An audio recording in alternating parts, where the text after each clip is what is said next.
사도신경으로 우리의 신앙을 고백하겠습니다. 전능하사 천지를 만드신 하나님 아버지를 내가 믿사오며 그 외아들 우리 주 예수 그리스도를 믿사오니 이는 성령으로 잉태하사 동정녀 마리아에게 나시고 본디오 빌라도에게 고난을 받으사 십자가에 못 박혀 죽으시고 장사한 지 사흘 만에 죽은 자 가운데서 다시 살아나시며 하늘에 오르사 전능하신 하나님 우편에 앉아 계시다가 절로서 산자와 죽은 자를 심판하러 오시리라. 성령을 믿사오며 거룩한 공예와 성도가 서로 교통하는 것과 죄를 사하여 주시는 것과 몸이 다시 사는 것과 영원히 사는 것을 믿사옵나이다. 아멘. 찬송가 32장입니다.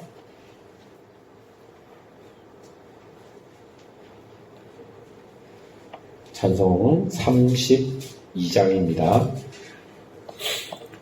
만유의 주제 존귀하신 예수 사람이 되신 하나님 나 사모하여 영원히 섬게 내 영광 되신 주로다.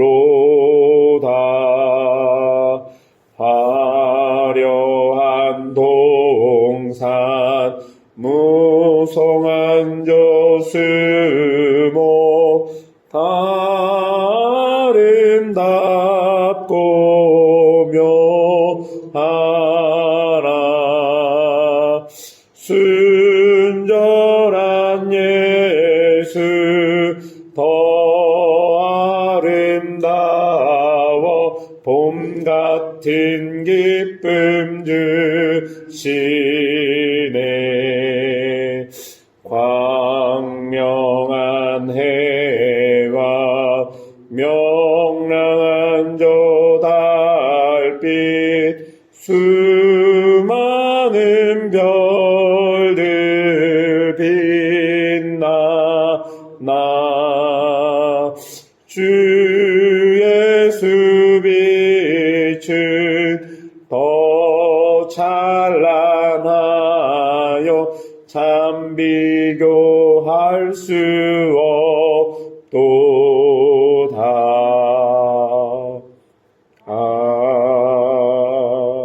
아멘. 오늘 우리에게 주시는 하나님의 말씀은 사도행전 10장 34절에서 48절까지의 말씀입니다. 신약성경 사도행전 10장 34절에서 48절까지의 말씀입니다. 우리 한 절씩 교독하시고 마지막 절 함께 읽겠습니다. 34절 제가 먼저 읽습니다. 베드로가 입을 열어 말하되 내가 참으로 하나님은 사람을 외모로 보지 아니하시고 다 받으신 줄을 깨달았도다. 만유의 주 되신 예수 그리스도로 말미암아 화평의 복음을 전하사 이스라엘 자손들에게 보내신 말씀 요한이 그리스도를 반포한 후에 갈릴리에서 시작하여 온 유대에서 두루 전파된 그것을 너희도 알거니와 하나님이 나사렛 예수에게 성령과 능력을 기름 붓듯 하셨음에 그가 두루 다니시며 선한 일을 행하시고 마귀에게 눌린 모든 사람을 고치셨으니 이는 하나님이 함께 하셨음이라. 우리는 유대의 땅과 예루살렘에서 그가 행하신 모든 일의 증인이라. 그들이 나무에 달아 죽었으나 하나님이 사흘 만에 다시 살리사 나타내시되 모든 백성에게 하신 것이 아니요 오직 미리 택하신 증인 곧 죽은 자 가운데서 부활하신 후 그를 모시고 음식을 먹은 우리에게 하신 것이라.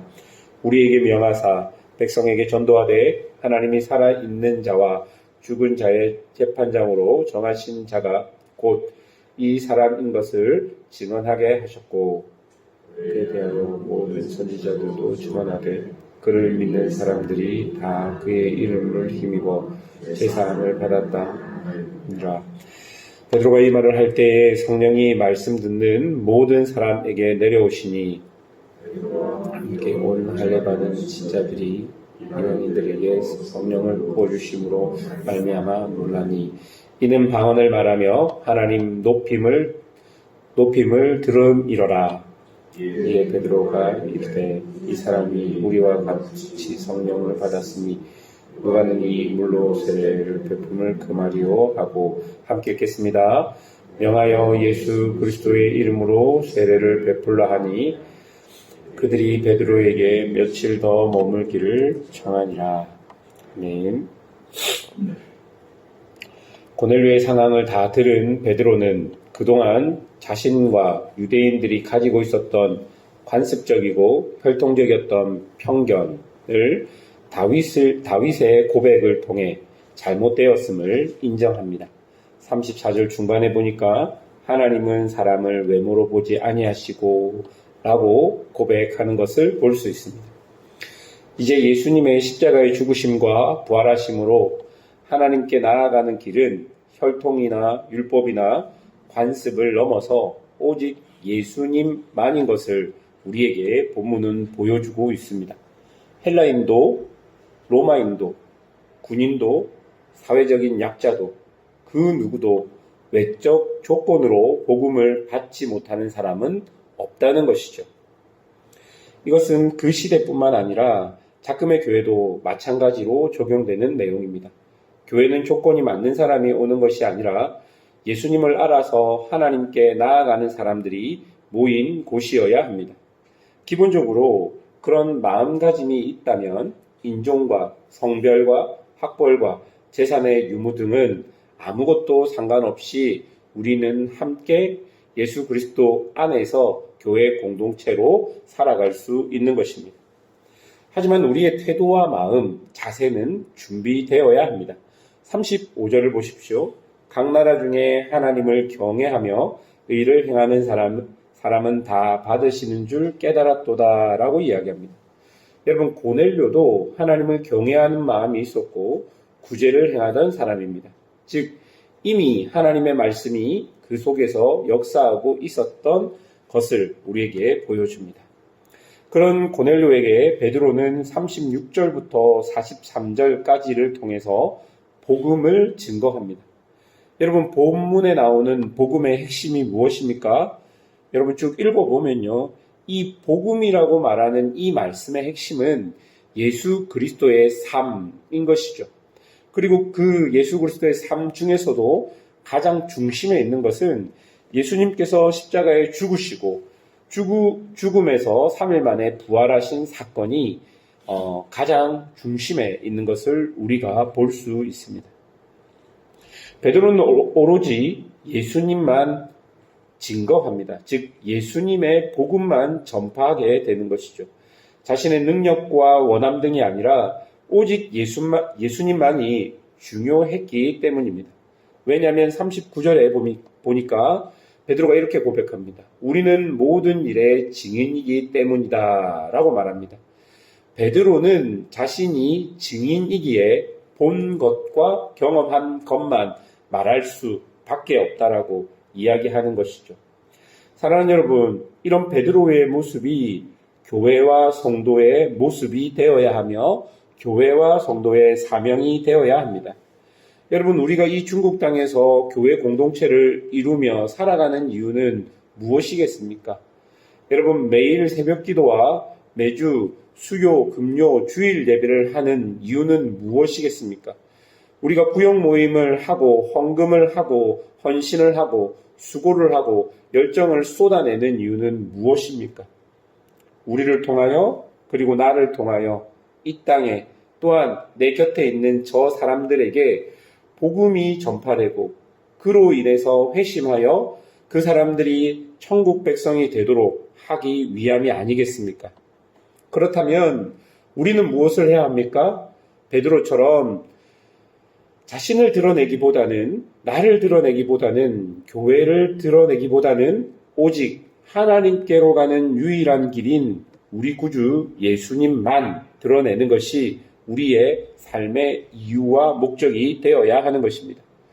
우리의 사역과 수고를 통해서 예수님이 드러나 그곳에서 예수 생명을 만나는 놀라운 일들이 일어나야 하고 그 능력으로 죽음에서 생명으로 변하는 그런 일들이 우리가 있는 이곳에서도 일어나야 할 것입니다. 이렇게 오직 예수님과 그분의 말씀이 드러날 때 여러분 어떤 은혜가 임합니까? 44절을 보십시오. 베드로가 이 말을 할 때에 성령이 말씀 듣는 모든 사람에게 내려오시니 마치 오순절에 마가의 다락방에서 성령이 강림하셨듯이 예수님이 증거되는 그곳에 성령님께서 임재하신 것입니다. 사랑하는 여러분, 성령님은요, 하나님의 말씀이 풀어 해석되어진 곳에 임재하십니다. 예수님의 삶과 죽으심, 부활하심이 드러나고 그것을 믿는 사람들에게 임재하신다고 본문이 우리에게 알려주고 있는 것입니다. 절대로 어떤 사람의 능력으로 인해서 성령이 임하거나 임하지 않는 것은 아닙니다. 또한 여러분, 성령께서 임하시니 어떤 일이 벌어집니까? 46절에 보니까 방언을 말하는 사람들이 생긴다라고 이야기합니다. 우리가 여기서 오해하지 말아야 할 것은 성령께서 임재하시면 무조건 방언을 받는다라고 생각하는 것입니다. 그것은 큰 오해입니다. 절대 그렇지 않습니다. 성경에도 보면 성령께서 임재하셨지만 방언을 말하는 일들이 일어나지 않는 장면들도 곳곳에 나오는 것을 알 수 있습니다. 그렇다면 왜 본문에서는 방언을 받았다라고 기록하고 있을까요? 여러분, 그것은요, 이방인이자 로마 군인인 고넬료에게 임재한 성령이 오순절날 마가의 다락방에서 임재하신 성령님과 똑같은 분이신 것을 표현하기 위해서 사도행전 2장처럼 방언을 받았다라고 기록해 놓은 것입니다. 혹자는 이방인이고 로마 군인이었던 고넬료에게 임한 성령은 그것은 하나님의 영이 아니다라고 말하는 사람들이 있을 수 있기에 오순절 마가의 다락방에 성령이 임하셨고 그 뒤에 방언의 역사가 일어난 사건을 그대로 고넬료 사건에도 기록해 놓으면서 이방인과 로마 군인에게 임한 성령님도 유대인 예수님의 제자에게 임한 성령님과 동일하신 분인 것을 우리에게 이야기하고 있는 것입니다. 여러분, 그리고 이 방언은 죄로 인하여 흩어진 언어를 일시적으로 회복시키는 현상을 보여줌으로써 앞으로 성령님의 사역을 통해서 죄로 인해 무너지고 왜곡되고 흩어진 것들을 회복시키실 것이다 라는 것들을 또 우리에게 암시해 주고 있는 것입니다. 사랑하는 여러분, 예수님으로 인하여 새로운 시대가 열렸습니다. 복음은 그 누구도 그 무엇도 막을 수 없는 성령님의 폭발적인 역사입니다. 그리고 이런 사건들은 지금 이곳에서도 충분히 일어날 수 있습니다. 어떻게 이런 곳에 성령께서 임재하시겠느냐라고 생각하는 모든 편견을 뚫고 하나님의 말씀을 사모하고 하나님 안에서 예수 그리스도 안에서 하나님께로 나아가는 모든 사람들에게 성령께서는 다양한 방법으로 여러 가지 모습으로 임재할 수 있다는 것입니다. 이방인들에게도 성령은 임재하셨습니다. 로마 군인에게도 성령은 임재하셨습니다. 그리고 모든 혈통과 모든 인종과 민족을 넘어서서 예수 그리스도의 말씀과 능력이 있는 그곳에 성령님은 언제나 함께 하셨고 그로 인해서 그곳에서는 성령의 역사가 일어나게 된 것입니다. 사랑하는 여러분, 순전한 하나님의 말씀이 증거되는 곳에 우리가 있어야 합니다. 왜냐하면 그 순전히 전파되는 하나님의 말씀과 그리고 그 전파된 말씀에 순종하기 위해 노력하는 성도들이 있는 곳에는 언제나 성령께서 함께 하시기 때문입니다. 사랑하는 여러분, 우리 교회 그리고 이 중국 땅에도 성령의 역사는 여전히 강력하게 임재할 수 있습니다. 우리가 제한할 수 없는 성령의 은혜들이 우리에게 여전히 있을 수 있다는 말입니다. 여러분의 삶 가운데도 마찬가지입니다. 지금 내가 이런 모습인데 성령께서 나와 나에게 은혜를 주시고 강력한 역사들이 일어날 수 있겠습니까? 라고 질문하는 모든 사람들에게 성령님께서는 하나님의 말씀 안에 거하면 어떤 모습이든 어떤 방법이든 상관없이 함께 하시고 친밀히 임재하시겠다라고 이야기하시고, 그로 인해서 폭발적인 능력과 역사들이 우리의 삶을 통해 일어나게 하시겠다고 약속하고 계십니다. 이 말씀을 순전히 믿으십시오. 그렇다면 하나님께서 성령 충만의 은혜를 우리에게 허락하실 것입니다. 그런 은혜를 믿고 오늘도 살아가는 믿음의 성도들이 되시기를 주님의 이름으로 축원합니다. 기도하겠습니다.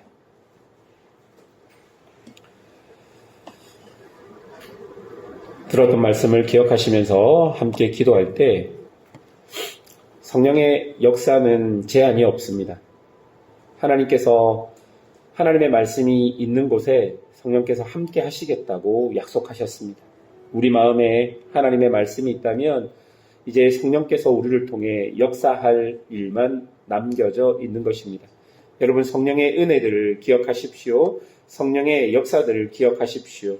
우리의 메마른 삶 가운데 성령께서 임재하시고 역사하신다 약속하셨으니 그 약속을 믿고 여러분의 삶을 위해, 여러분의 생활을 위해, 여러분의 환경을 위해 그렇게 기도했으면 좋겠습니다.